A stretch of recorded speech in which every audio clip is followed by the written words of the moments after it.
Hello students, today we are going to understand chapter 5, that is quality.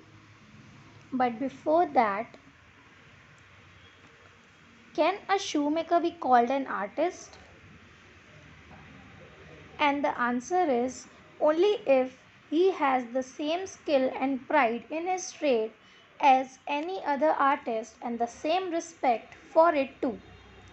Mr. Gessler, a German shoemaker settled in London, is a perfect artist. So let's understand the story to see how he devoted his life to his art. Author said that he knew Mr. Gessler from the day of his extreme youth because he made his father boots. He lived with his elder brother in his shop, which was in a small by street in a fashionable part of London. The shop had a certain quiet distinctions. There was no sign upon it other than the name of Gessler Brothers, and in the window a few pairs of boots. He made only what was ordered, and what he made never failed to fit. So it was so mysterious and wonderful that how one can make a perfect boots.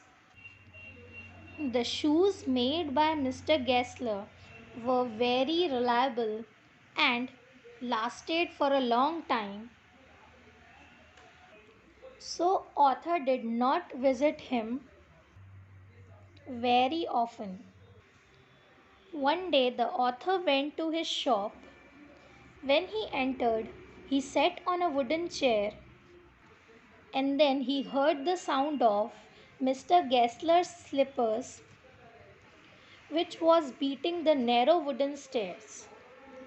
He came and stand before him without coat, a little bent, and leather apron with sleeves turned back. The author asked him, could he make him a pair of Russian leather boots? Mr. Gessler did not utter a word, but went on the other portion of the shop and brought a piece of gold brown leather. Mr. Gessler told the author that his boots will be ready in 15 days. The author left the shop and Mr. Gessler went upstairs. Once the narrator complained that his last pair of shoes made a squeaky noise. Mr. Gessler stood still, expecting author to withdraw or qualify the statement.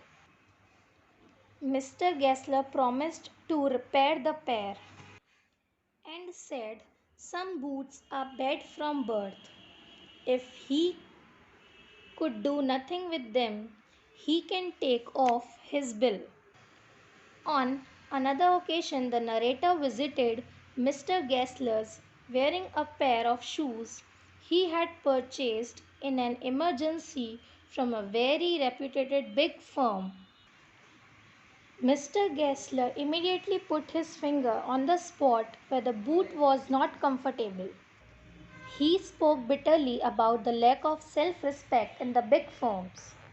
He was of the opinion that these firms were not earning profit for the quality of the shoes they made, but for that of the fancy advertisements.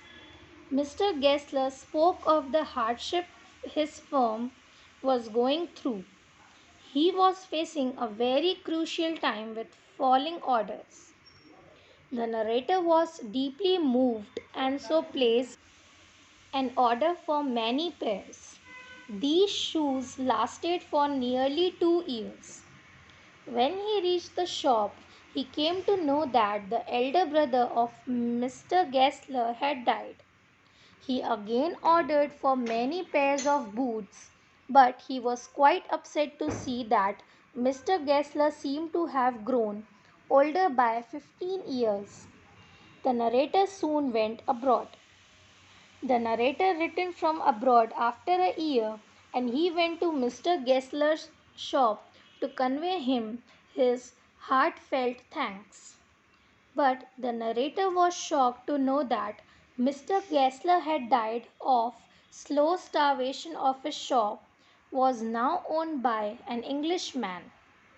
Mr. Gessler's business failed as it took him a very long time to supply one order. He never gave an advertisement but used the best leather. He did not allow anyone else to help him in his work, lest the quality of his work should fall down. He was a great character who made great shoes.